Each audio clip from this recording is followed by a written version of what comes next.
There's a sound that, once you hear it, never really leaves your mind. It's not the sound of an explosion. It's not the noise of an accident. It's something much simpler, and because of that, much easier to ignore. It's the sound of a dog barking. And it was by ignoring that sound that the Ferreira family went through the most terrifying night of their lives. But what no one knew, not yet, was that the very same bark no one wanted to hear would be the only thing capable of saving them all. Stay until the end. Because what happened inside that house will change the way you look at your pet forever. Carlos Ferreira was 54 years old. He had worked as an electrician for over 3 decades, and he was the kind of man who didn't show emotion about much of anything. Punctual, practical, rational. His wife Marlene was the opposite. Warm, intuitive, the kind of woman who feels when something is wrong before she even knows what it is. They lived in a simple house in the countryside of Minas Gerais, in a quiet neighborhood where everyone knew each other and nobody locked their windows before 10 at night.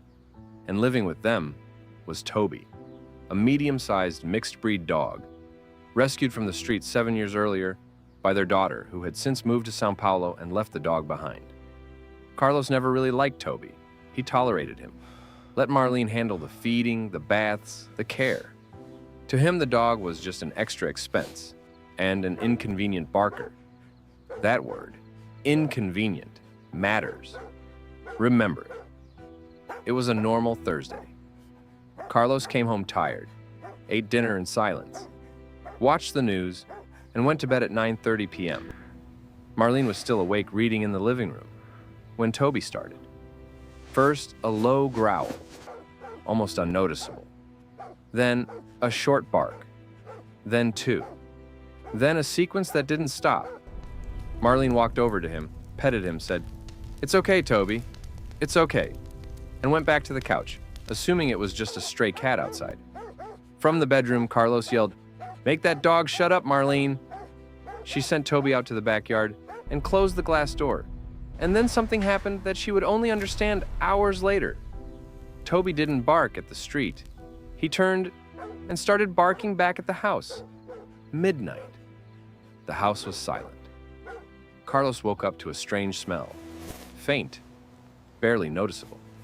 He thought maybe it was gas, but the stove was electric. Maybe something burning, but there was no smoke.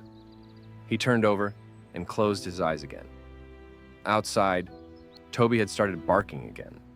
This time louder, more urgent, with a rhythm that anyone trained would recognize as a warning. But Carlos wasn't trained. Carlos was tired, and Toby, to him, was inconvenient. Marlene, however, was awake, and something inside her, that instinct some people have, the kind science still struggles to explain, was telling her this wasn't just a bored dog barking. Something was wrong. She got up.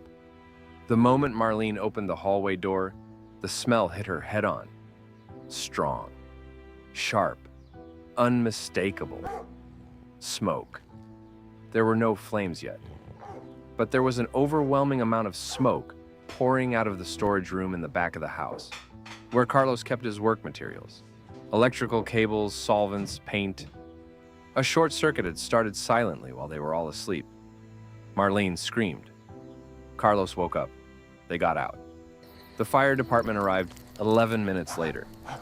The investigator who analyzed the fire the next day was direct.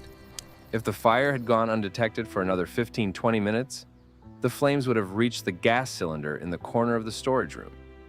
He looked at Carlos and said something the electrician would repeat to everyone who would listen in the months that followed.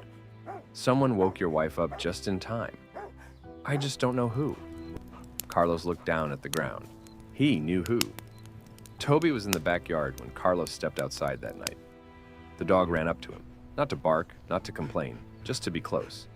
That kind of presence dogs have, the kind humans spend a lifetime trying to learn. Carlos stood still for a moment. And then he did something Marlene had never seen in 28 years of marriage. He knelt down, placed both hands on the dog's neck, and stayed there, in silence.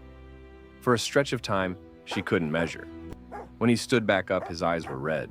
He didn't say a word. He didn't have to. You know what's most incredible about this story? It's not that the dog barked. Dogs bark all the time. What's incredible is this. Toby barked differently. And someone, even without fully understanding why, paid attention. Researchers at the University of Salford in the UK have documented that dogs can detect temperature shifts, chemical changes in the air, and subtle changes in human behavior long before any electronic detector goes off. In other words, your dog may have already tried to warn you about something. The question is, were you listening? Today, in the Ferrer household, there's a new rule. When Toby barks, no one asks why anymore. If this story moved you, if it made you look at your pet a little differently, then you already know what to do. Hit like. Not for the algorithm, but because stories like this deserve to reach more people. Subscribe to the channel. Every week, there's a new, real story about animals doing what many humans can't, being there when it matters most. And drop a comment below. Has your pet ever tried to warn you about something and you ignored it? Tell me.